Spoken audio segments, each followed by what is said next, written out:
Olá, eu sou a Sibeli, hoje eu estou com a Sara Mello aqui. A Sara é uma entusiasta do neuromarketing, da neurociência aplicada a negócios. E a gente vai conversar um pouquinho sobre a carreira dela, sobre por que que ela estuda neuromarketing, os projetos que ela já fez na área. Então, Sara, seja muito bem-vinda aqui ao canal. E conta um pouquinho da tua trajetória profissional, por que que você estuda neuromarketing, o que que você vem fazendo em relação à sua carreira. Bem, como a Sibeli disse, né? Eu sou a Sara, sou entusiasta do neuromarketing. Né? Eu trabalho há 11 anos no marketing. Eu venho com base em brand, trade marketing, canais online. Mas hoje eu atuo em todas as áreas, que eu atuo também na coordenação de uma indústria alimentícia. Né? Eu sou responsável por criar produtos, né? Por promover também os existentes nos canais on e offline e idealizar as embalagens, os rótulos, né, as feiras também, os eventos que a empresa participa. E em todos esses pontos, eu vejo que o neuromarketing ele consegue se conectar, ele consegue me dar orientações. Né? Então, eu acho assim, o fato de eu ser entusiasmo não é só pelo fato de ser uma coisa que realmente desperta interesse, mas para ver como a aplicabilidade dele realmente funciona. E você usa no seu dia a dia? Por exemplo, você está pensando numa campanha, está pensando num post, você consegue fazer uma relação do que você aprende de ciência comportamental na prática ali? Ah, eu vou fazer o post desse jeito porque eu sei que assim a chance de ter mais resultado é maior, ou simplesmente quando você vê já foi? Não, assim, eu sempre tento, claro, usar o que eu tenho por base de teoria, né? Mas eu vejo que, por exemplo, tem algumas coisas como o eye tracking, né? A gente sabe, quando a gente usa um e-mail marketing, a gente sabe ali pelos cliques, mas também tem algumas ferramentas hoje de eye tracking que eu já comecei a estudar também, que elas trazem essa resposta para a gente, para dizer onde é que o consumidor, o shopping, enfim, o usuário ali que a gente está interagindo, ele onde que está mais chamando a atenção, né? E também não só, na construção de texto eu uso, né, na parte do copy, a gente sabe que tem alguns viés e também algumas palavrinhas que chamam mais atenção, podem ser utilizadas, está muito na moda, né, os gatilhos mentais ainda continuam em moda, mas sim, eles, se forem bem aplicados, eles funcionam, então, desde a construção da embalagem, desde a concepção da marca em si, né, toda essa parte eu penso em como fazer, né, o que realmente engaja, o que realmente vai fazer a pessoa prestar atenção, né, o que conecta com a emoção dela ou não. Né? Então, daí vem muito a conexão que você me perguntou, né? Se é que eu vejo uma aplicabilidade, sim, porque isso daí para mim me traz um diferencial a mais do que se eu não tivesse, entende? E hoje a empresa que você trabalha, ela atua mais no segmento B2B, né? E uma coisa que me Ah, perguntam sempre poxa, mas tudo isso que você ensina, que você trabalha, funciona também para o B2B ou é só para o B2C? Então, eu queria que você explicasse como é que você usa isso no B2B, porque é um grande mito, né? Eu sempre falo, o B2B é uma parede, é um prédio, o B2B tem pessoas também. Você vai negociar com pessoas, você vai se comunicar com pessoas, então por mais que a gente use muitas vezes estratégias um pouco diferentes para comunicação B2B, acaba dando com pessoas e a gente acaba usando as mesmas coisas, né? Usa a mesma ferramenta, só que de uma forma um pouco diferente, né? Como é que você usa isso? assim, eu preciso primeiro saber qual a diferença da pessoa que eu vou trabalhar. Como você disse, você já deu boa parte da resposta, né? O B2B são pessoas que estão ali, empresas são formadas por pessoas, né? Então, quando você vai trabalhar com B2B, como é que funciona? Eu saio daquela persona que eu construí, que muito hoje, na empresa que eu trabalho, é um profissional da planificação, né? É um padeiro, um confeiteiro, né? Ele tem dores diferentes de um empresário, de um profissional, um dono da indústria, né? Que compra ali a minha matéria-prima para poder fazer a transformação. Ou então mesmo o comprador do varejo, né? Que também já tem uma outra dor. Então, assim, saber exatamente o que move aquela pessoa, né? Entender o comportamento dela, entender como é que ela pensa, né? O que é interessante para ela. E daí a gente trabalha, então, a parte de conexão, né, trabalhar as emoções, os sentidos, né, eu também trabalho essa parte, né, vai fazer um lançamento, faz um press kit, vamos fazer aqui o que é interessante para aquela pessoa, quem que vai receber, o que é interessante para ela, o que se conecta com o produto e aquela pessoa em conjunto. Então, é dali que eu vou trabalhando, eu tento trabalhar a pessoa que está ali, né, os interesses dela como profissional e como pessoa também. Então, eu tento me conectar muito nessa parte. Também tem as ações, né? Você pode fazer ações, trabalhar com B2B. É muito relacionamento, no final das contas, né? Você trabalhar com outra pessoa, saber que tem outra pessoa do outro lado, que tem desejos, que tem necessidades, e trazê-la para perto. Né? Então, dali realmente, fora, claro, toda a parte empresarial que você tem que ter, né? De logística, de atendimento pós-consumo, né? Mas essa parte do relacionamento eu acho que é o principal. E o relacionamento tem tudo a ver com a emocionalidade, né? E se eu gosto Sim, da Sarah, eu vou fazer mais negócio com ela. Então, é assim que as sim, pessoas funcionam, no final das contas.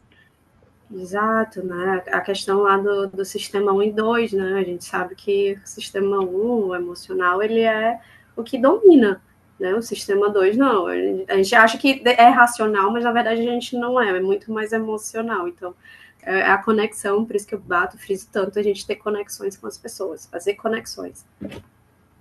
E como é que é você usar as ciências comportamentais dentro da empresa que você trabalha, sendo que eu acredito que você seja uma das únicas pessoas que entende o que é ciência comportamental e qual que é a importância? Como é que é? Às vezes você faz uma copy, você apresenta ali para ser aprovada, aí a pessoa fala assim, não, mas não põe isso aqui, ou quando você explica por que está ali, é bem aceito. Porque o que eu vejo é que existe sempre uma barreira, e muitas É, vezes que é interna, para que a gente consiga implementar esse tipo de ciência dentro dos negócios. E a barreira está sempre quem está em cima, porque não conhece, e aí se não conhece, faz do meu jeito. Como é que é dentro da empresa que você trabalha hoje? Você tem caminho livre ou você encontra ainda algumas barreiras assim?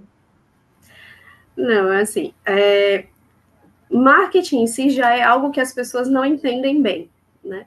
E você falar de neuromarketing parece que está falando de uma bruxaria quase, né? As pessoas não entendem bem o que é isso, né? Será que é só gatilho mental? É só aquilo? Não é isso, né? A gente sabe que tem um estudo todo por trás, que tem um embasamento, né? Tem revisão, enfim. Então, tem pessoas que estudam mesmo a fundo para poder trazer aquelas informações para a gente. Né? E é engraçado porque, assim, recentemente a gente passou por isso, né? No lançamento de uma marca, construí toda a marca, trouxe tudo que eu tinha de teoria, né? Mas a gente empacou justamente na embalagem. O que era, né? Primeiro foi feita uma votação interna de cor, né? A gente precisava decidir o fundo da embalagem, né? Qual era a cor que ficaria, e o elemento, se teria o elemento ou não, e qual o elemento que seria colocado. E aí, nessa história de votação, a gente viu que aquilo dali estava muito. Era muito. Não tinha nenhum embasamento, era uma coisa muito pequena, né? A gente sabe que para fazer um teste tem que ser uma coisa com 100 pessoas, mais ou menos, então não dava para fazer uma pesquisa. E aí eu tive que realmente dizer: olha, vamos procurar uma agência que faça isso daqui, né? Que faça essa análise toda. E como já sabe, eu amo o neuromarketing, eu acho que ele é, assim, luz para todo túnel aí que você tiver, seja de marketing mesmo, né? A neurociência traz isso para marketing, para vendas, é importantíssimo, né? E aí, como é que eu trabalhei isso, né? A gente tenta fazer algumas associações, né? Mostrar que o cérebro da gente, né, por alguns pequenos estudos mostrar, olha, a gente sabe da gente processa de forma diferente, né? O neuromarketing consegue ser mais assertivo, né? Ele vai pegar uma base já que existe ali e tal, a gente consegue fazer pode ser um estudo aplicado, no nosso caso não foi, a gente usou inteligência artificial, né? Mas aquilo dali já tem uma base por trás, né? Então, simula realmente um cérebro humano, né? Porque são coisas já milenares, que já estão ali instaladas há muito tempo. Vamos dizer assim, o nosso softwarezinho já está instalado há muito tempo. Então, realmente funciona, né? A gente percebe que tem comportamentos que são repetitivos. E para eles mudarem, né? Eles se moldarem, isso leva muito tempo. Então, dá para fazer esse trabalho também através da inteligência artificial. Então, assim, eu consegui mostrar a eles aos poucos, né? Como é que funciona o cérebro a respeito das emoções, né? Mostrar que a gente tem um mapazinho que entende como é que o cérebro é estimulado de acordo com cada cor, com cada luz e tal. Então, assim, é difícil você explicar, é difícil você trazer, mas é fácil de você mostrar com evidências. Ó, marca tal, Coca-Cola fez isso aqui, Apple fez aquilo, né? Esses dias mesmo teve, acho que foi a Volvo que fez uma campanha maravilhosa de carro, que ela consegue mexer com as suas emoções com um pequeno storytelling. Então, eles conseguem vender sem falar do carro. Então, eu acho que é basicamente isso, né? Você tentar mostrar o que é o neuromarketing, convencer o público que é o neuromarketing, como ele funciona, acho que vai mais com provas dali, do que seria com uma teoria em si.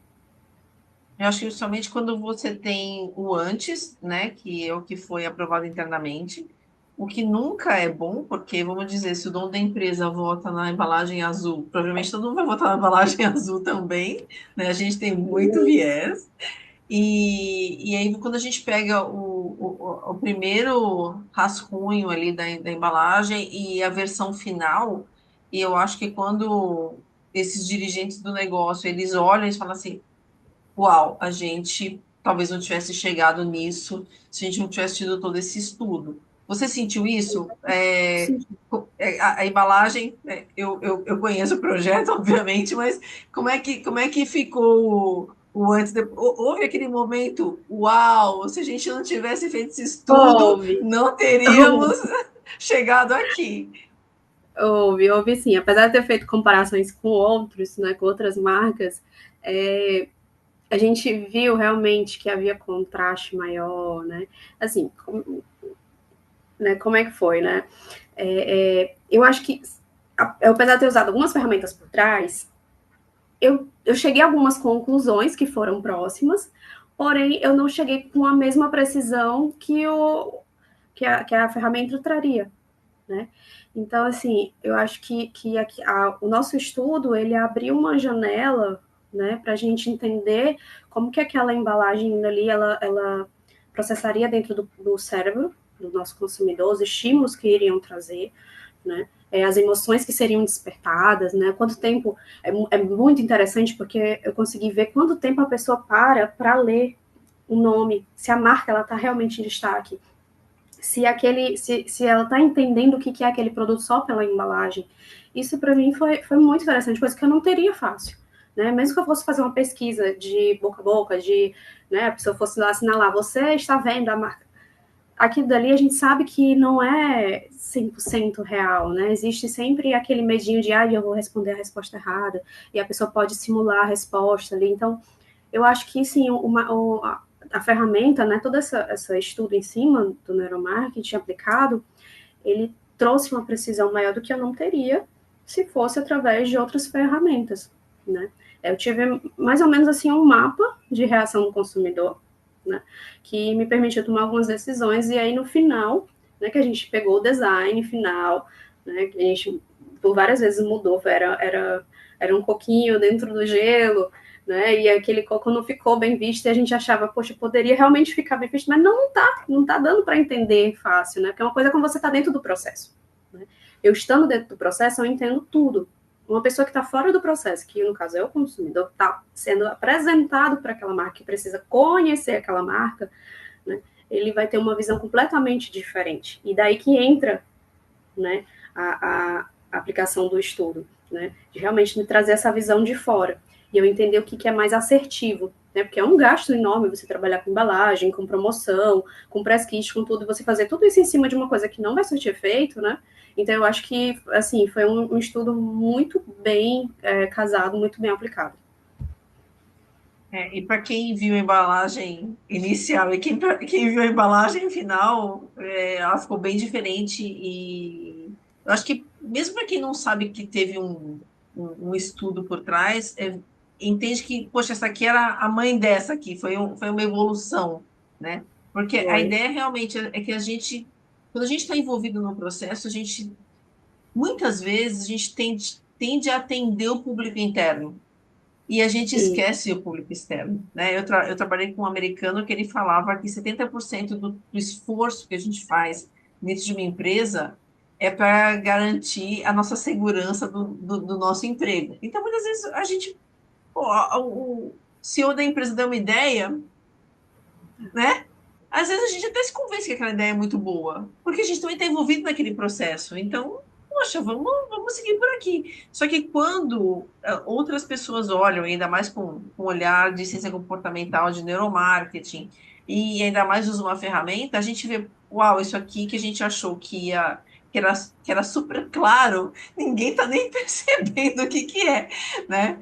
Uma vez eu fiz um estudo para uma marca de biscoitinhos para pet, né? uhum, E era uma ilustração.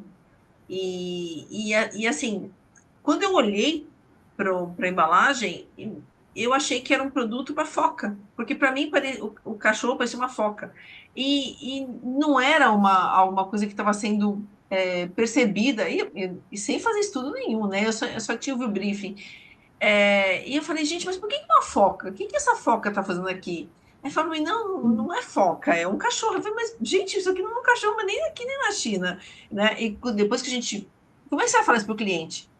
Como é que eu vou falar pro cliente que aquilo é uma foca? Não, ele vai falar para mim, você é louca. E aí, quando você faz o estudo completo, uhum. e você consegue mostrar ali com indicadores de ciência que aquilo lá, aquele bicho não é percebido como um cachorro, é diferente, né? Então, muitas vezes, não é nem que a pessoa faz por mal, é que ela também está envolvida no processo, ela não consegue entender isso. E aí, como é que você vai falar? Se eu for falar, a compreensão da Sibéria versus a compreensão da Sara. Mas quando você tem os indicadores para mostrar ali, o jogo muda de figura. E aí você consegue trazer dados para o negócio e baseado em dados, ó, 90% não entendeu que era um cachorro. Então, poxa, temos alguma coisa. E os 10 outros 10% achou que era um gato. É pior, né? Então, você tem métricas que conseguem te dar o caminho certo para você perseguir, né? Não, e eu também usei, teve uma coisa parecida, eu fiz uma atualização de todas as embalagens que eram de farináceos, né? A gente foi fazer uma modernização nelas, trazer mais para a linguagem da empresa, né? E aí um dos pontos que bateu é que era farinha de coco. Ninguém Hum. entendia como é que era a farinha de coco, né? E aí, mas a gente bota aqui um bolo e a pessoa entende que dá para fazer um bolo. Tá, dá para entender que dá para fazer um bolo, mas será que ela vai entender o que é a farinha de coco exatamente? Porque se eu for fazer só com a farinha de coco, não vai dar certo. E aí tem muita pergunta, a cor da farinha de coco, né? Que é realmente uma coisa que a gente precisa ir atrás, entender quem que vai consumir, né? Que aí realmente a pessoa tem que olhar e entender o que é, né? Porque se é uma foca, ou é um gato, ou um cachorro, enfim. Né? Eu achei engraçado o fato de ser uma foca, né? No meio do pet, mas comentário à parte. E aí eu realmente eu tentei buscar colocar, pelo menos no verso, a farinha, né? A imagem da farinha e ela o mais próximo do tom possível, que era o que a gente utiliza, que é a champanhe. Então, assim, era o que tinha muito problema, muita dúvida no mercado, que as pessoas compravam achando que era branca e tinha reclamação. Então, com isso diminui também o índice de reclamação dentro do saque, né? Que as pessoas entendem o que é, né? Você compra uma coisa e vem outra, aí há uma insatisfação, né? Além de você estar vendendo para o público errado, né? Você está criando uma insatisfação com a empresa, com a marca, por mais que você trate bem aquela área ali depois no pós-atendimento, pós-compra, a pessoa ainda fica com aquela sensação ruim, né? Porque a sensação ruim até ela predomina em cima da boa, né? A gente tem isso, é o do ser humano, isso aí está intrínseco na gente, né? É uma questão de sobrevivência até. Né? E a gente realmente marca mais as coisas negativas que as positivas. Né? Então foi, eu acho que eu usei também como embasamento nisso, né? Que a pessoa precisa ver para poder entender o que é. Né? Daí foi que eu resolvi colocar. Né? Coloquei a imagenzinha do bolo, botei, beleza, mas coloquei também a imagem da farinha atrás, para que a pessoa entendesse. E ficou super bonito, todo mundo achou que casou bem, não ficou nada estranho. Então, assim, quando é bem desenhado, bem pensado, realmente, né? Dá pra gente caminhar uma curvazinha bonita, né? Nada muita bagunça ali no meio, né? Fica bem interessante. Você falou uma coisa interessante, né? Que a embalagem é um investimento bem grande que você Muito. vai fazer na embalagem, porque você vai rodar alguns milhões de embalagens ali para você envasar. Então, esse é o primeiro problema. Então, se você erra, você gastou um mar de dinheiro Uhum. naquela embalagem, que vai durar ali, às vezes, 1, 2 anos. Então, se você erra, você vai errar durante 1 ou 2 anos. E pior, se você não. Se você tem uma rota para corrigir no meio do caminho, vai fazer como? Você já tem aquele estoque de embalagem. Eu trabalhei com bastante produto também. Em produto em Tetra Pak, em produto em embalagem PET. Gente, você roda aqueles fotos BOPP e mais a Tetra Pak, cara, é um inferno, porque você tem estoque ali pro resto da vida. Você tem que rodar muito para compensar o preço. E aí, se É. você erra, e a embalagem, querendo ou não, é o que te comunica com o consumidor no ponto de venda. E é o que vai para dentro da casa do consumidor. Então, quantas pessoas não pegam, às vezes, produto. Outro dia eu vi um negócio engraçado. Você já deve ter visto aqueles molhos que é em forma de tubo de pasta de dente. Sim, já. Ou o sabonete, que era uma bala enorme. Né? Acho que aconteceu, né? É o cidadão contando que ele escovou o dente com molho ali de cheddar, né? E ele achou muito estranho. Mas é a embalagem que se comunica de uma maneira equivocada com o consumidor. Então, talvez quem tenha comprado sabia que era cheddar, mas ele estava em busca ali de alguma coisa que fosse parecida com pasta de dente. Então, olha como ele pegou aquilo, olha como a embalagem ela vai fazer diferença. E a gente está falando também, de repente, do consumo para criança. Né? Uma criança pega uma embalagem, acha que é uma coisa e é outra. Ou então, até às vezes, a gente, né? Pega sal e coloca no lugar do açúcar e vice-versa, porque é bem parecido. Então, no final das contas, a gente não fica com raiva da gente que fez a besteira, a gente fica com raiva do fabricante que fez uma embalagem. E quantas vezes eu deixei de comprar algum produto porque a embalagem não me era favorável, porque na hora que você abria, por exemplo, o negócio espirrava para fora. Você para de comprar. Quando a gente fala de Tetra Pak, por exemplo, tem uma maldita embalagem que ela tem um anelzinho que você tem que puxar. Aquele anelzinho ele quebra toda vez. Toda vez aquele anelzinho quebra. Eu não sei se com você acontece isso. Não, essa daí não, mas tem uma que é um triângulozinho que toda vez que eu vou abrir derrama, e a criança adora aquilo ali. Eu tenho um ódio. Pois é. Então, a gente acaba deixando de comprar produtos porque a embalagem não nos favorece. Porque a gente, no final das contas, a gente quer ter facilidade. Né? Então, a gente não quer Exato. escovar o dente com cheddar, a gente não quer escovar o dente com molho de tomate, a gente não quer que derrame, a gente não quer ter que pegar a faca para abrir a bendita embalagem. E a embalagem, ela se relaciona com o consumidor. Então, assim, Exato. a gente tem que acertar. A gente tem que acertar em todos os sentidos. Então, foi muito bom que deu certo o seu projeto. Já está no mercado? Vocês já sentiram que foi sucesso ou ainda não dá para falar? Não, já saiu, eu tô com os bebezinhos aqui em casa, mas saiu há pouco tempo. Daí, com essa mudança, final de ano e tudo, acaba que a gente não tem a mesma saída, não tem as mesmas compras que tinham antes. Mas sim, antes mesmo dele estar na rua, assim, estar. Porque tem que passar por quarentena, tem um processo todo de fabricação, né?